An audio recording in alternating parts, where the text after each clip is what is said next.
माननीय अर्थमंत्री आणि अर्थराज्यमंत्र्यांनी या ठिकाणी या राज्याचा अर्थसंकल्प मांडला।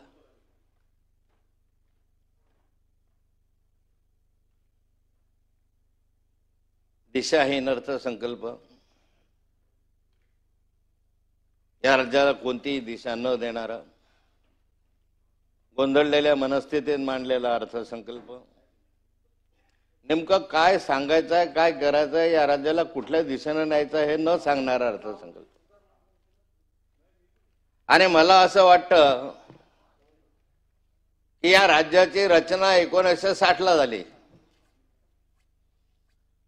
आज 64 वर्ष होऊन गेले, 65व्या वर्षामध्ये आपण पदार्पण करतोय। या 65 वर्षामध्ये पहिल्यांदा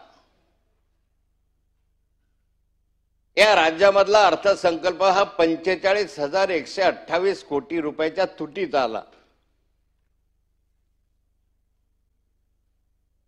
सभापती महोदय, गेल्या अनेक वर्ष या विधान भवनामध्ये काम करण्याची संधी मला मिळाली। फार 85 साली 80 साली अशी स्थिती होती की 100 कोटी मायनस जरी झालो आपण तर अख्ख्या महाराष्ट्रभर अग्रलेख लिहिले जायचे हे राज्याचा अर्थसंकल्प हा मायनस मध्ये आहे, तुटीमध्ये आहे। टीका व्हायची, टिप्पणी व्हायची, काय चाललंय या राज्यामध्ये। मागच्या वर्षी हा अर्थसंकल्प 675 कोटी रुपये तुटीचा होता आणि एका वर्षामध्ये 45,000 कोटी रुपयाचा तुटीचा अर्थसंकल्प। आणि राज्य विकासाच्या दृष्टीने चाललंय। मी माननीय मंत्री महोदयांना विचारू इच्छितो, 45,000 कोटी रुपयाची तूट आपण कुठून भरून काढणार आहात? एका वर्षभरामध्ये 45,000 कोटीची तूट भरण्यासाठी किती कर तुम्हाला लावावे लागतील, किती उत्पन्नाचे साधनं तुम्हाला शोधावे लागतील? पुढच्या वर्षीचा अर्थसंकल्प 50 कोटीचा जाईल, 50,000 कोटीपर्यंत तुटीचा जाईल। राज्य आज आर्थिक दिवाळखोरीमध्ये आहे। तुम्ही किती पाठीवर थापा मारल्या आणि किती कौतुक करत हा प्रयत्न केला तरी हा राज्य आर्थिक स्थितीत बुडालेला आहे। तुमच्या तिजोरीमध्ये खळखळाट आहे, पैसा नाही आहे। आणि अशा स्थितीमध्ये वेगवेगळ्या योजना तुम्ही आणतात, महसुली तूट वाढताय, नॉन प्लॅन एक्सपेंडिचर वाढतोय, पेन्शन, भत्ता, पगार, घेतलेल्या कर्जावरचं व्याज, घेतलेल्या कर्जावरचे हप्ते, याच्यामध्ये तुमच्याकडे पैसे नाही, कर्ज काढण्यासाठी हे हप्ते फेडण्यासाठी परत कर्ज काढावं लागतंय। 8 लाख कोटीचं कर्ज तुमच्याकडे, 8,00,000 कोटी। अध्यक्ष महोदय, याचं व्याज भरण्यासाठी तुमच्याकडे पैसे नाही आहे। हप्ते तर सोडून द्या, विविध मार्गाने या राज्याने कर्ज घेतलं, मोठ्या प्रमाणावर कामं सुरू करत असताना कर्जाला थकमी दिली। या राज्यामध्ये नुसते भांडवली स्वरूपाचे कामं उभे करतो तसं चित्र उभं करायचं, पण दुसऱ्या बाजूला पर कॅपिटल इन्कम जे आहे ते वाढत नाही, अशी स्थिती आहे।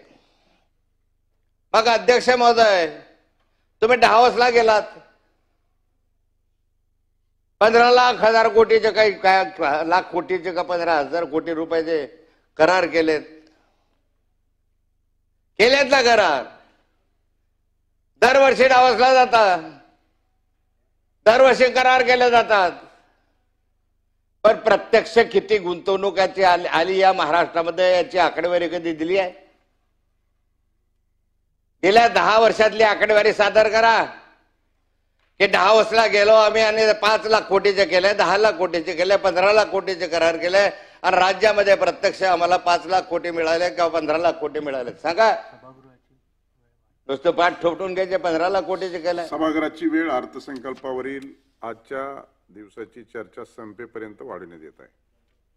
डाव्होसला जातात, इकडे तिकडे जातात, पण प्रत्यक्ष गुंतवणूक किती? रोजगाराचे आकडे सांगितले जातात, पण रोजगार आहे कुठे? या राज्यामधला रोजगार गेला, या राज्यामधले उद्योग गुजरातकडे वळवले गेले, या राज्यामध्ये नोकऱ्या संपल्या, खाजगी उद्योजकांकडे नोकऱ्या दिसतात त्यांना या राज्यामधल्या नोकऱ्यांमधला अनुशेष जो आपला बॅकलॉग जो आहे आपला काय म्हणतो मी SC/STच्या संदर्भामधल्या त्या नोकऱ्या गेल्या.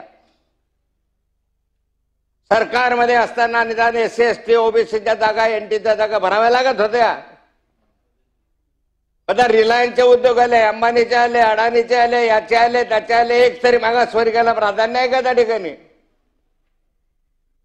मागासवर्गीयांना नोकऱ्या तुम्ही घालवल्या, खासगीकरणाकडे वळल्या, मागासवर्गीयांच्या नोकऱ्या घालवल्या. अध्यक्ष महोदय, मी आपल्या निदर्शनास आणू इच्छितो की दाहोदचे करार झाले. या राज्यामध्ये एका बाजूला पाहिलं तर मोठे मोठे रस्ते झाले, रस्त्याची आवश्यकता डेव्हलपमेंटसाठी.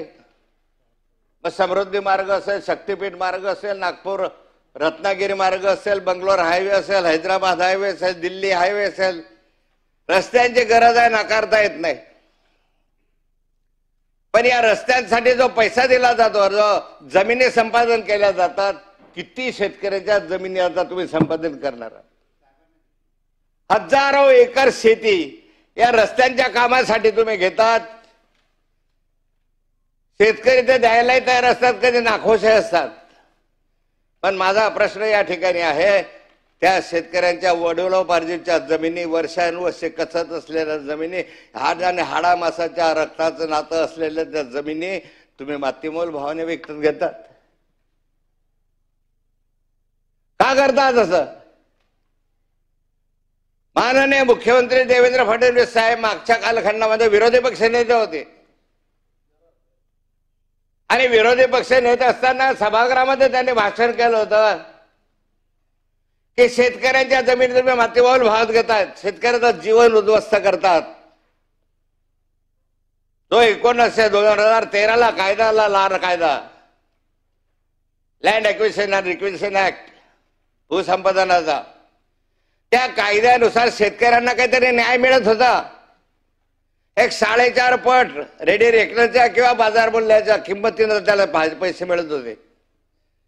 देवेंद्र फडणवीस साहेबांनी त्या कालखंडामध्ये सरकारच्या हे निदर्शनास आणून दिलं होतं की बाबा रे, हा कायदा तुम्ही रद्द का केला? उद्धवजींना विचारत होते प्रश्न. उद्धवजींच्या कालखंडामध्ये निम्म्यावर किमती आणल्या. त्या कालखंडामध्ये 4.5 पटीनं रक्कम मिळत होती सरकारला जमिनी द्यायला. कधी कधी शेतकरी स्वतःहून तयार व्हायचा की हो मला पैसा मिळतोय, 10 लाखाच्या ऐवजी 50 लाख माझ्या पदरामध्ये जर जमिनीची किंमत मिळत असेल तर कधी कधी स्वतःहून शेतकरी त्या ठिकाणी समोर येत होता. पण आता काय केलं? 10 लाखाहून 20 लाख रुपये देतात. कशासाठी त्या शेतकऱ्यांना? माझा प्रश्न नव्हता, हा माननीय देवेंद्रजींचा प्रश्न होता. मी आज त्यांना विचारतोय की तुम्ही राज्याचे मुख्यमंत्री आहात, तुम्हाला एवढ्या मोठ्या जमिनी घ्यायच्या आहात तर त्या शेतकऱ्यांना का मारतात? का त्याचं जीवन उद्ध्वस्त करतात? तुम्हाला कोणी अधिकार दिला या ठिकाणी? एका ठिकाणी समृद्धी मार्ग तुमचा लाडका मार्ग आहे, एका ठिकाणी शक्तीपीठासाठी तुम्ही प्रयत्न करतात, त्यासाठी वेगळे भाव देणार. आणि मुक्ताईनगरून जाणारा, माझ्या शेतामधनं जाणारा जमीन जो इंदोरवरून आपला हैदराबादकडे जातो राजमार्ग, त्याला 5 लाख रुपये 10 लाख रुपये एकरान जमिनी देणार? घेणार तुम्ही? 10 लाख रुपये एकर नगरपालिका क्षेत्रातल्या जमिनी. अरे एक प्लॉट येत नाही 10 लाखामध्ये. एक प्लॉट घ्यायला गेलो नगरपालिका क्षेत्रात येत नाही. आता तुम्ही आम्हाला म्हणता 10 लाख रुपये एकर द्या, त्याच्या दुप्पट तुम्हाला पैसे देऊ, 20 लाख रुपये एकर देऊ. अरे 70 लाख आणि 1 कोटी रुपये एका हेक्टरचे, एका एकरची जमीन विकत घेतली जाते आज तिथे. 1 कोटी एकर जमिनीचे भाव त्या शहरी भागात आहे 70 लाख 60 लाख रुपये एकर. कमी जमिनी नाही आणि तुम्ही आम्हाला 20 लाख रुपये एकर जमिनी पैसा भाव देतात. का जमिनी द्या तुम्हाला? तुमचे मार्ग व्हावे म्हणून.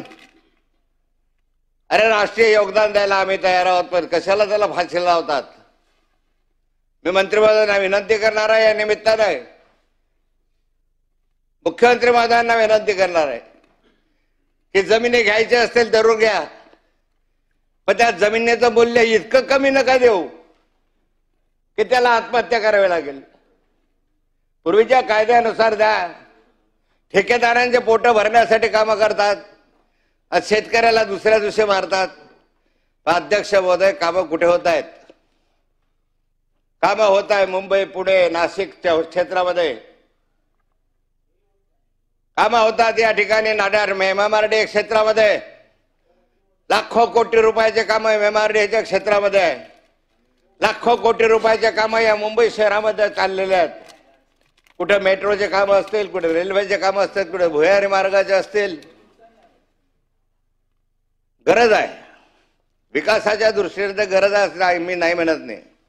पण अध्यक्ष महोदय, एमआरडीच्या क्षेत्रामध्ये 10 लाख कोटीचे टेंडर दिलेले आहे. एकट्या एमआरडीच्या क्षेत्रात 10 लाख कोटीचे टेंडर दिले आहे. आणि या ठिकाणी शहरांच्या पायाभूत सुविधांचे मोठ्या प्रमाणावर तुम्ही व्यवस्था करतात. मुंबई महानगर प्रवेशाची हद्द तुम्ही पालघरपर्यंत वाढवून घेतली, रायगडपर्यंत वाढवली. मोठ्या प्रमाणावर कर्ज काढून या क्षेत्रात पायाभूत सुविधांसाठी तुम्ही टेंडर काढले. माझा प्रश्न या ठिकाणी अध्यक्ष महोदय, की या पायाभूत सुविधांसाठी मोठ्या प्रमाणावर कर्ज काढून तुम्ही टेंडर काढले. आज एमआरडीकडून अंदाजे 2 लाख कोटी रुपयाची कामे कर्ज काढून सुरू आहे. एमआरडीला शासनाचे कर्ज आम्ही दिली आहे का? स्पेशल पर्पज व्हेकल्स SPV काढून ग्रामीण जनतेचा पैसा MSRDC बोलवला जाते वगैरे. खूप लिहिण्यासारखं, वाचण्यासारखं. माझा प्रश्न एवढाच आहे या संदर्भामध्ये की हा सारा पैसा MMRD क्षेत्रात वळवला. कुठे नाशिकला मेट्रो आणा, कुठे पुण्याला मेट्रो करा, कुठे मुंबईला करा, मुंबईचे मेट्रो नवी मुंबईपर्यंत हलवा. लोकसंख्या जास्त आहे, वाहतूक जास्त आहे. पण मेट्रोच्या संदर्भात सरकारलाच मी विचारू इच्छितो की या मेट्रो मधले रोजचे जाणाऱ्यांचे प्रवासी संख्या मला सांगा. दररोज जाणाऱ्यांची प्रवासी संख्या मला तुम्ही सांगा. मेट्रो सेट लागलेला खर्च सांगा. आज साऱ्याच्या साऱ्या नागपूर पासून तर पुण्यापर्यंतच्या मेट्रो रेल्वे या तोट्यामध्ये आहे. आज त्याच्यावरचं व्याज भरणं सरकारला कठीण जात आहे. मग या ठिकाणी मेट्रोच्या संदर्भामध्ये नुसता पैसा खर्च करायचा, MMRD क्षेत्रात करायचा, मुंबईमध्ये इकडून भुयारी मार्ग काढा, तिकडून भुयारी मार्ग काढा, याच्यासाठी खर्च करायचा. डावसला जायचा 15 लाख कोटी पर्यंतच्या काय म्हणता हे करार तुम्ही करायचे. हे सारं करा. पण माझा प्रश्न असा आहे की सारा शहरामध्ये होत आहे, ग्रामीण भागात काय? ग्रामीण भागातला विकासाचा अनुशेष जो आहे दूर करण्यासाठी कुठं करार केला एखादा?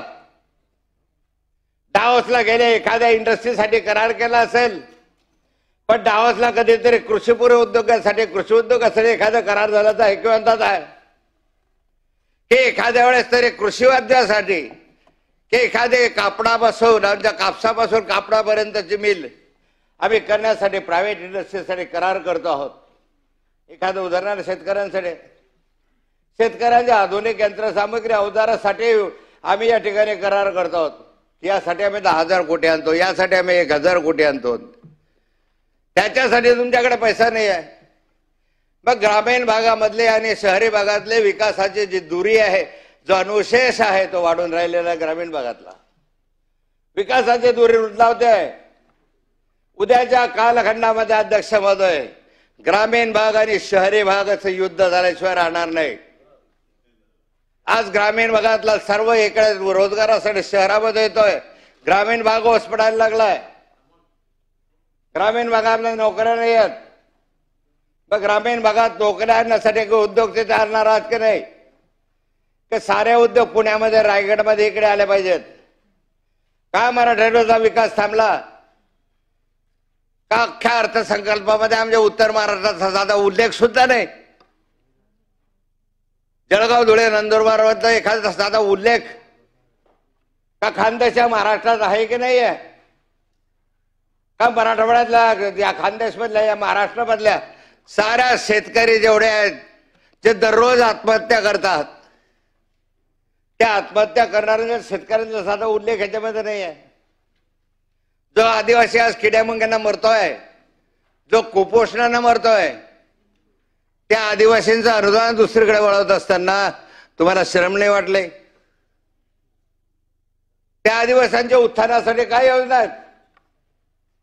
काय तुमच्या अर्थसंकल्पामध्ये तरतूद आहे? त्या आदिवासींच्या त्यांच्या लोकसंख्येच्या आधारावर तुम्ही पैसा ठेवला पाहिजे, घटनेतली तरतूद आहे, तुमची नाही आहे. त्या मागासवर्गीयांच्यासाठी 13% तुम्ही आरक्षित ठेवलंच पाहिजे, हे घटनेमधले तरतूद आहे. त्यांची लोकसंख्या 13%, लोकसंख्येच्या आधारावर तरतुदी पाहिजे. किती अर्थात तरतुदी आहेत मला सांगा, या सभागृहामध्ये किती योजना सुरू आहेत मला सांगा, कृषीच्या किती योजना सुरू आहे सांगा. कशासाठी तूट वाढवून घेत आहेत? 45,000 कोटी रुपयाची तूट अर्थसंकल्पामध्ये येणं म्हणजे या राज्य सरकारचं अपयश आहे. मागच्या वर्षी 675 कोटी, या वर्षी 75,000 कोटी. अरे हा पैसा कृषी भागासाठी, ग्रामीण विकासासाठी वापरा ना तुम्ही, शेतकऱ्यांसाठी द्या. पण शेतकऱ्यांचं अनुदान नाही, शेतकऱ्याच्या शेतमालाला भाव नाही, शेतकऱ्याच्या कापसाच्या संदर्भामध्ये अर्थमंत्र्यांनी एक शब्द उच्चारला नाही. कापूस नाही, सोयाबीन नाही, कांदा नाही. शेतकरी मेला तरी चालेल, त्यांना आत्महत्या केल्या तरी चालतील, आम्हाला काही घेण्याचं नाही, आम्हाला लाडकी बहीण पुरेशी आहे. अरे ज्या लाडक्या बहिणीसाठी 2100 रुपये देऊ म्हटलं ते तुम्ही देत नाही. ज्या शेतकऱ्यांचा संपूर्ण कर्ज माफ करू असं तुम्ही सांगितलं, का कर्जमाफीची घोषणा झाली नाही याच्यामध्ये? अरे एक बोगद्यासाठी 50,000 कोटी खर्च करता तुम्ही मुंबईमध्ये, मेट्रोसाठी 1 लाख कोटी रुपये तुम्ही खर्च करता, 10 लाख कोटी पर्यंत तुम्ही विमान क्षेत्रामध्ये खर्च करता. माझ्या शेतकऱ्यांचं कर्ज जे आहे संपूर्ण माफ केलं तर 43,000 कोटीच्या घरामध्ये. अरे सारं कर्ज माफ केलं असलं, सारं शेतकऱ्याच्या डोक्यावर जेवढं असेल कर्ज ते माफ करायचं असेल तर एक 25-30,000 कोटीच्या वर जाणार नाही. आणि एक तुमची मेट्रो 50,000 कोटी, 1 लाख कोटी रुपयाचे होते. अरे एखादा प्रकल्प कॅन्सल करा, आमच्याकडे वळवा ना. आमच्या शेतकऱ्याचा काही मागत नाही. शेतकरी तुमच्या पोटाला अन्न देतोय, दिवसरात्र परिश्रम करतोय, घाम गाळतोय. अरे त्यानं अन्न नाही घातलं का दगडा खाणार का नोटा खाणार आहात तुम्ही? त्याने जर तुम्हाला अन्न पुरवलं नाही तर तुम्ही काय खाणार आहात? कदा समुद्रातली माती खाणार आहात, वाळू खाणार आहात? अध्यक्ष महोदय, या शेतकऱ्याला सर्वात जास्त दुर्लक्षित केलं असेल तर तुम्ही केला. सर्वात जास्त पापी आहात तुम्ही. याच्यामध्ये लाखो शेतकऱ्यांनी ज्या हत्या केल्या, त्या आत्महत्या केलेल्या विधवांचे शाप तुमच्या पाठीशी लागतील. जरी तुम्ही निवडून येत असलात ना तरी आज त्यांच्या चिल्लपाला जे ओरडता आहे, जे रडताय, ज्या आत्महत्या केलेल्या शेतकऱ्यांच्या चिल्लपाला रडताय, त्यांचे शाप तुम्हाला लागतील. किती असा, किती रडा, नुसते काम करायचे, नॉन प्लॅन एक्सपेंडिचर वाढवत राहता. वाढवा, पण प्लॅनला काय पैसा आहे? डीपीडीसीला किती पैसा आहे? प्लॅन मध्ये आज पैसा नाही आहे, डीपीडीसीला आज पैसा नाही आहे. माध्यम डीपीडीसीचा अमाऊंट वाढवा. अरे स्मारक उद्घाटन झाले, छत्रपती शिवरायाचे स्मारक झाले, संभाजीराजेंचे झाले, बहिणाबाईचं झालं, साने गुरुजींचं झालं. किती स्मारकांचे नावं सांगू? शेकडो स्मारक या महाराष्ट्रामध्ये उभे केले, करोडो रुपये तुम्ही खर्च केले. सन्मान ठेवला पाहिजे, आदर केला पाहिजे. पण हे करत असताना ज्या स्वर्गीय गोपीनाथ मुंडेंच्या संघर्षामुळे तुम्ही आज सत्तेवर आहात, त्या स्वर्गीय गोपीनाथ मुंडेंचं आज गेल्यानंतर आज 25 वर्ष झाले, तुम्ही स्मारक घोषित करून का होत नाहीये? स्वर्गीय गोपीनाथराव मुंडे यांच्या स्मारकासाठी छत्रपती संभाजीराजे नगरमध्ये आम्ही पशुसंवर्धन विभागाची 4 एकर जागा घेतलेली आहे. प्रत्येक अधिवेशनामध्ये विचारतोय, अरे ठीक आहे तुमच्या आणि मुंडे साहेबांचे वैचारिक मतभेद होते, राहतील, गेले,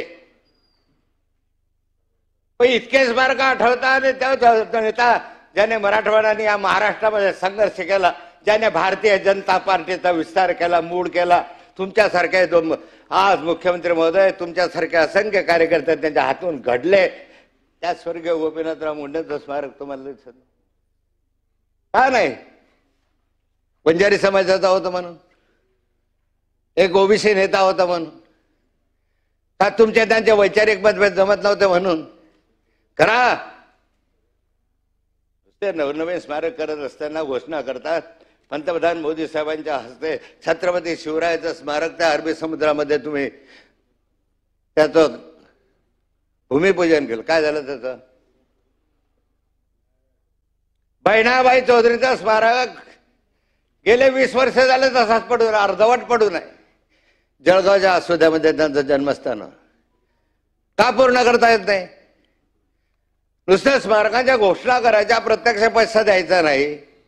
आणि मग त्या ठिकाणी अध्यक्ष महोदय, या ठिकाणी अशा स्वरूपाचं हे जे केलेलं आहे मी मान्य करणार नाही. या ठिकाणी अध्यक्ष महोदय, माझी विनंती राहणार आहे की या ठिकाणी ज्या ठिकाणी ग्रामीण भागातला अनुशेष वाढत सर्व क्षेत्रातला, तो सिंचनाचा अनुशेष असेल, तो सार्वजनिक बांधकाम विभागाचा असेल, तो शिक्षणाच्या संदर्भामधला असेल, ज्या विविध क्षेत्रामधला अनुशेष आता मोठ्या प्रमाणावर वाढला, हा अनुशेष दूर करण्यासाठी मागच्या कालखंडामध्ये अध्यक्ष महोदय गोडबोले समिती झाली, अन्य समित्या झाल्या, किंमतकार समिती आली, त्यांनी काही अनुशेष वेगळा काढला.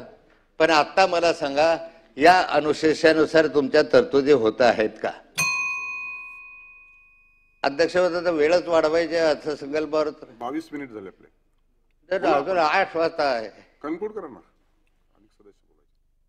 मला जो अनुशेष वाढतोय त्याचं काय? एखादी समिती या ठिकाणी अनुशेषाच्या संदर्भामध्ये निर्माण करा. या महाराष्ट्रातल्या मराठवाड्याचा किती अनुशेष आहे, विदर्भाचा किती अनुशेष आहे, खानदेशचा किती अनुशेष आहे, आम्हाला समजू द्या. आणि अनुशेष ज्या ज्या ठिकाणी जास्त आहे तो अनुशेष दूर करण्यासाठी समांतर या. नाहीतर एका बाजूला अनुशेष वाढतोय आज दुसऱ्या बाजूला विकास वाढत चाललेला आहे. हा रोजगारापासून तर सर्व क्षेत्रातला हे चित्र या महाराष्ट्रासाठी बरोबर नाहीये. या महाराष्ट्रासाठी हे चित्र योग्य नाही. अध्यक्ष महोदय, मला असं वाटतं की या ठिकाणी तुम्ही एक समिती या ठिकाणी कार्यान्वित केली पाहिजे. अध्यक्ष महोदय, कर्जमाफीच्या संदर्भामधला तर निर्णय याच अधिवेशनात व्हावा अशी माझी अपेक्षा, आणि तो होईल जर खरंच सरकार असेल शेतकऱ्यांच्या बाजूला, खरं तुम्हाला शेतकऱ्याची जाण आणि राहणार असेल तर कर्जमाफी करून दाखवा. जाऊ द्यावा एखादा रस्ता. कुठले मार्ग काढत राहतात 1,00,000 कोटीचे आणि 50,000 कोटीचे. खरं आमच्या शेतकऱ्यांचा कर्ज माफ, अरे आयुष्यभर ऋणी राहू तुमचे. पण या ठिकाणी अध्यक्ष सदाभाऊ तुम्ही करा. आणि म्हणून माझा प्रश्न असा आहे अध्यक्ष महोदय, हे सारं करत असताना मेट्रोचं जाळं झालं, मिनी रेल्वे काढली, काय काढली, ह्या किती नुकसानीमध्ये आहे ते सांगा. किती कर्ज यांच्यासाठी काढलाय, किती यांच्या काढसाठी काढलेल्या कर्जावर तुम्ही व्याज भरतात. अरे त्या व्याजापोटी सुद्धा तुम्ही ठरवलं जेवढं व्याज तेवढं भरतात, तेवढं माझ्या शेतकऱ्यांचं कर्ज आहे रे, का नाही होते? म्हणून अध्यक्ष महोदय, अनुशेष दूर करण्यासाठी प्रयत्न करा. आदिवासींच्या कुपोषणासाठी प्रयत्न करा. मागासवर्गीयांच्या कल्याणासाठी करा. मागासवर्गीयांच्या शिष्यवृत्त्या दिल्याने, आदिवासींच्या शिष्यवृत्त्या दिल्याने 8 महिने झाले, 10 महिने संजय गांधी विरुद्ध भूमिहीन योजना बंद आहे. गोपीनाथ मुंडे शेतकरी आत्महत्या योजना, त्या ठिकाणी त्याला लाभ द्यायचा ते बंद आहे. अनेक योजना बंद झाल्या, अनेक योजनांमध्ये लाभ नाही आहे. दुरुस्तीला पैसे नाही आहे, रस्ते दुरुस्तीला पैसे नाही आहे. मोठे मोठे हायवे तयार होतात, ग्रामीण भागातले रस्ते ओस पडतात, अशी स्थिती आहे. शिक्षणाच्या व्यवस्था कोलमडत चाललेल्या आहे. म्हणून अध्यक्ष महोदय, माझी विनंती राहणार आहे संदर्भामध्ये की सरकारने लक्ष द्यावं. कसा अर्थसंकल्प आहे, त्याची पाठ थोपटून घेतात. उत्तर द्यावेत माझ्या प्रश्नांचे. अनेक विषय बोलता येण्यासारखं आहे, शहरापासून ग्रामीण भागापर्यंत. पण सर्वात गेल्या अनेक वर्षामध्ये सर्वात जर दिशाहीन हा असा अर्थसंकल्प जो कुणाच्याही कामाचा नाही, कुणी स्वागत केलं नाही आता तुमच्याशिवाय, अशा अर्थसंकल्पाचं मी स्वागत करावं असं मला वाटत नाही. मी याच्या संदर्भामध्ये विरोध करतो आणि माझे 2 शब्द संपवतो. जय हिंद, जय महाराष्ट्र.